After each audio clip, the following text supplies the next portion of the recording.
अस्सलाम वालेकुम। Sociology 101 lecture number 15 के साथ हाजिर हैं। आपको याद होगा हम पिछले 2 लेक्चर से सोशलाइजेशन के बारे में पढ़ रहे हैं। और सोशलाइजेशन ऐसा प्रोसेस होता है जिसमें हम बचपन से लेके मरने तक जो भी हमारी जो लाइफ कोर्स होता है उसमें हम चीज़ें सीखते हैं, ऐसी चीज़ें सीखते हैं जिनसे हम माशरे में एक अच्छे इंसान बन के रह सकें। ठीक है, तो आज का हमारा लेसन भी वही उसी को कंटिन्यू हम करेंगे, socialization and the life course. अभी लाइफ कोर्स क्या चीज़ है? जैसे हमारा किताबों का कोर्स होता है, पहला चैप्टर होता है, दूसरा चैप्टर होता है, एंड तक 45 चैप्टर जो है, उसके बाद हमारा ज़िंदगी का, हमारी बुक का जो है इख्तिताम हो जाता है। इसी तरह हमारी ज़िंदगी भी कोर्सेज़ पे मुश्तमिल है। इसको वैसे उन्होंने 4 हिस्सों में डिवाइड किया हुआ है: बचपन, एडोलेसेंस, लड़कपन जिसको बोलते हैं, जवानी और बुढ़ापा। तो लाइफ कोर्स जो है ये एक बायोलॉजिकल प्रोसेस है। देखा, बच्चे जो होते हैं उनका बॉडी कुछ और तरह की होती है। जब थोड़े बड़े होते हैं, लड़कपन आता है मेल फीमेल पे, तो और उनकी बॉडी शेप हो जाती है। जब जवान होते हैं तो ज़्यादा वो पावरफुल होते हैं। जब बुढ़ापा आता है तो वही जो है बचपन वाला सेटअप जो है दोबारा स्टार्ट हो जाता है। तो इस तरह जो है लाइफ कोर्स ऐसा प्रोसेस है जिस जो है बचपन से लेकर डेथ तक जो है हमारे बायोलॉजिकल जो चेंजेस आते रहते हैं, बायोलॉजिकल प्रोसेसेस होते रहते हैं, तो उनके अंदर हमारी बॉडी की शेप भी चेंज होती रहती है। तो इसको हम बोलते हैं लाइफ कोर्स। ओके, इसको 4 उन्होंने हिस्सों में डिवाइड किया हुआ है। तो अगर देखा जाए तो each life course stage by age is also affected by other factors. और लाइफ कोर्स जो है कुछ चीज़ों पे कुछ चीज़ों का इसके ऊपर इफेक्ट भी होता है। जैसे सोशल क्लास होगी आपकी, मतलब वो अमीरी गरीबी वाला कॉन्सेप्ट, जेंडर मेल फीमेल हो गया, एथनिसिटी आपका, रिलीजन जिसको बोलते हैं, या आप किस जगह से बिलोंग करते हैं, और ह्यूमन एक्सपीरियंसेस। कुछ की ज़िंदगी में जो है इतनी टेंशन नहीं आई होती, कुछ की ज़िंदगी टेंशन से भरी होती।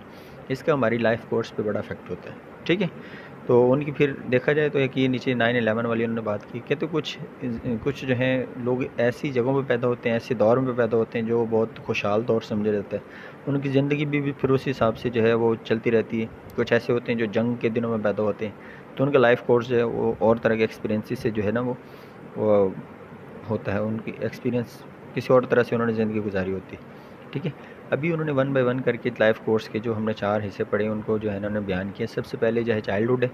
एमसीक्यू आपको बन रहा है कि 12 साल तक की जो उम्र होती है यूजुअली उसको जो है चाइल्डहुड बोला जाता है, बचपन बोला जाता है। ठीक है, हर सोसाइटी में बचपन जो है, बच्चे जिसको बच्चा जो एक वर्ड है, हर सोसाइटी का अपना ही कॉन्सेप्ट है। कुछ सोसाइटीज़ ऐसी हैं जहाँ पे 12 साल का बच्चा जो है वो बच्चा होगा और 13 साल में उसको जो है ना एक बड़ा मर्द जो है कंसिडर किया जाएगा। कुछ में 18 साल के बच्चे लड़के को भी जो शायद वो बच्चे कंसिडर करें। ठीक है, तो ये चाइल्डहुड जो है ये एक जो है सोसाइटी की सोसाइटल वर्ड है। सोसाइटी ने इसको, सोसाइटी जो है अपनी स्टैंडर्ड्स रख लेती है कि इस उम्र के बच्चों को जो है ना हम चाइल्ड बोलेंगे, इससे ऊपर जो चले जाएंगे हम उनको मेच्योर या एक एडल्ट बंदा बोलेंगे। ठीक है, तो इस तरह जो दूसरा जो एक फेज़ आता है वो होता है एडोलेसेंस। एडोलेसेंस जो है ये एक इंडस्ट्रियलाइजेशन, जो इंडस्ट्रियलाइज सोसाइटीज़ हैं ना, जो जो मतलब कि एडवांस हो चुकी हैं, जिनके अंदर जो है इंडस्ट्रीज़ लग चुकी हैं। ज़्यादातर इंडस्ट्रीज़ अभी कुछ एग्रीकल्चर सोसाइटीज़ होती हैं, कुछ इंडस्ट्रियल सोसाइटीज़ होती हैं, कुछ पोस्ट इंडस्ट्रियल सोसाइटीज़ होती हैं। ठीक है, ये ट्रांजिशन पीरियड है। तो वहाँ पे एडोलेसेंस ये बोला जाता है बैरियर होता है एक बचपन और एडल्टहुड के दरमियान जो एक आड़ होती है ना, मतलब 12 साल के बाद 13 साल की उम्र, 14, 15, 16, 17 साल, इसको वो एडोलेसेंस बोलते हैं। एडोलेसेंस में इंसान जो है अपने गोल सेट करता है अपनी लाइफ को आगे चलाने के लिए। हमने भी शायद हमारी सोसाइटी में इतना इसको नहीं दिया जाता है, इसके ऊपर नहीं फोकस किया जाता, मगर जो इंडस्ट्रियल सोसाइटीज़ वहाँ पे जो एडोलेसेंस को जो है ना एक बड़ा इंपॉर्टेंट फेज़ ऑफ लाइफ समझा जाता है, इंपॉर्टेंट स्टेज ऑफ लाइफ समझा जाता है। ठीक है, तो इनमें जो इंसान गोल सेट कर लेता है वो अपनी पूरी कोशिश करता है कि वो इसको अचीव करे। बच्चा जो है पूरी कोशिश करता है कि वो उसको अचीव करे। ठीक है, ये जो है ये साल जो है बड़े एनर्जी से भरपूर होते हैं। ठीक है, अगर बच्चा अच्छे रास्ते पे चल पड़ा है तो वो शायद अच्छा कर जाए। अगर वो बुरे कंपनीज़ में बैठना स्टार्ट हो गया तो वो शायद जो है ना वो बदनाम हो जाए। ठीक है, 18 साल ये जो 18 साल के बाद जो है ना अमूमन जो है कंट्रीज़ जो हैं वहाँ पे कार्ड्स जो हैं इशू हो जाते हैं, आईडी कार्ड जिनको बोला जाता है। पाकिस्तान सोसाइटी में भी ऐसे होता है, वोटिंग के राइट मिल जाते हैं, वोट दे सकते हैं, ड्राइविंग लाइसेंस बनवा सकते हैं, शादी करने के अहल हो जाते हैं लोग। ठीक है, ये हो गया एडोलेसेंस, कंप्लीट हो गया। इसके बाद आती है एडल्टहुड। एडल्टहुड भी उन्होंने काफ़ी हिस्सों में डिवाइड किए हैं, अभी हम उनको पढ़ेंगे। एडल्टहुड होता है ये जो है ना लेट टीन्स, मतलब 19 के बाद जो स्टार्ट होते हैं, 18 साल अपनी कंप्लीट कर लिए और अर्ली 30s तक जो है ना, ये आपका जो ज़िंदगी का दौर होता है, इसको आप अडल्टहुड बोलते हैं, ठीक है। इस दौर में क्या करते हैं लोग, अपनी फैमिलीज़ मतलब उनकी शादी हो चुकी होती हैं और कैरियर्स जो हैं वो एजुकेशन भी उन्होंने कंप्लीट कर ली होती है, कुछ जॉब करते हैं, कुछ अपना बिज़नेस करते हैं, ठीक है। तो इस तरह जो है हमारा एडल्टहुड जो है आ जाता है। उसको उन्होंने कुछ जो है ना हिस्सों में डिवाइड किया हुआ है कि पहले होता है अर्ली एडल्टहुड। ये जो है पीरियड हमारा 20 साल की उम्र से लेके तकरीबन जो है 40 साल तक चलता है, ठीक है। इसमें लोग जो है शादी हो चुकी होती हैं, जॉब्स पे सेट हो चुके होते हैं, ठीक है।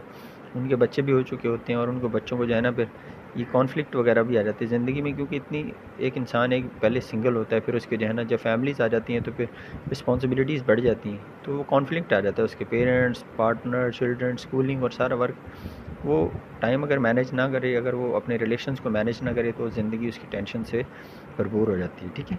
उसके बाद दूसरा जो है एडल्टहुड का उन्होंने डिवाइड किया वो है मिडिल एडल्टहुड। ये आपका कंप्लीट करते हैं रफली 40 साल से लेकर 60 साल तक जो बंदे होते हैं वो मिडिल एडल्टहुड जो है उसको कंसिडर किया जाता है, ठीक है। इसके अंदर ये एमसीक्यू ऐसे पूछ सकते हैं कि ये इंसान जो अपने अचीवमेंट्स को देखता है, जो उसने जो है ना अर्ली एक्सपेक्टेशंस लगाई थी और अभी वो देखता है कि मैंने उनको अचीव कर लिया कि नहीं कर लिया, ठीक है। और इसके बाद जो है late adulthood, late middle years, ये वो होते हैं आपके 50 से लेके 65 साल का जो दौरानिया होता है, इसको आप लेट एडल्टहुड बोलते हैं, ठीक है। तो ये जो है इस तरह आपका जो है एडल्टहुड जो है वो कंप्लीट हो जाता है, सही। और इसमें इंसान के और भी बहुत सारे मसले मसाइल आते हैं उसकी लाइफ में। उसकी मतलब बूढ़ा हो चुका होता है, उसके वालिदैन जो है वो भी बूढ़े हो चुके होते हैं, या वो बहुत ज़्यादा बीमार रहना स्टार्ट कर देते हैं, ठीक है। उसको भी फिर अपनी मंजिल नज़र आना शुरू हो जाती है, ठीक है। और उसकी बॉडी जो है वो कमज़ोर होना शुरू हो जाती है। फिर आता है इंसान की ज़िंदगी का हिस्सा एक ओल्ड एज। ओल्ड एज जैसे आप बुढ़ापे को आप बोलते हैं, ठीक है। जब आपकी मिड 60s, जब आप मिड 60s को क्रॉस करते हैं, ठीक है, मतलब 60 का जब पेटे जो होते 60 की दाई स्टार्ट करता है तो उसको ओल्ड एज बोलते हैं, बुढ़ापा बोलते हैं, ठीक है। तब इंसान में कुछ सोसाइटीज़ में जो है ना बूढ़ों को इतनी अहमियत नहीं दी जाती। कुछ सोसाइटी जो है वहाँ पे इनको बड़ी अहमियत दी जाती है, इनका अदब किया जाता है कि हमारे ये बुज़ुर्ग हैं, ठीक है। तो इंडस्ट्रियल सोसाइटीज़ में आपको पहले बता चुका हूँ, जो यूरोपियन सोसाइटीज़ हैं जहाँ पे मतलब इंडस्ट्रियलाइजेशन हो चुकी है, वहाँ पे जो है ना इन बूढ़ों को जो है ना कंजर्वेटिव समझा जाता है, मतलब इनकी दुखी नौसियत सोच, पुरानी सोच के हामिल, और ज़्यादा इंपॉर्टेंट नहीं है और ये एब्सोल्यूट है, मतलब इनको ख़त्म हो जाना चाहिए, इस तरह को कंसिडर किया जाता है, ठीक है। हमारी सोसाइटी हमें कुछ और सिखाया गया, हमारा मज़हब जो है हमें कुछ और सिखाता है। तो इस तरह जो है आपका एक मतलब उनकी अदब और उनकी इज़्ज़त जो है हमारे ऊपर वाजिब कर दी जाती है, लाजिम कर दी जाती है कि उनको अदब करना हो, उनको उफ़ तक नहीं बोलना आपने, ठीक है। तो इस तरह हमारा जो है चारों लाइफ कोर्सेज़ कंप्लीट हुए। पहले हमने बचपन पढ़ा, फिर एडोलेसेंस, फिर हमारी एडल्टहुड, और अभी हम जो है ओल्ड एज पढ़ चुके हैं, ठीक है। इस तरह आपका एक चैप्टर कंप्लीट हुआ। ये जो असाइनमेंट है, असाइनमेंट आपकी आएगी, वो जब आपकी आएगी तो हम इंशाल्लाह उसके ऊपर वीडियो बनाएंगे। और फिलहाल ये वाली जो असाइनमेंट है इसको आप छोड़ दें, और ये जस्ट आपको समझाने के लिए, ठीक है। ओके जी, तब तक के लिए अपना ख्याल रखिएगा, इंशाल्लाह फिर मुलाकात होगी। अल्लाह हाफ़िज़।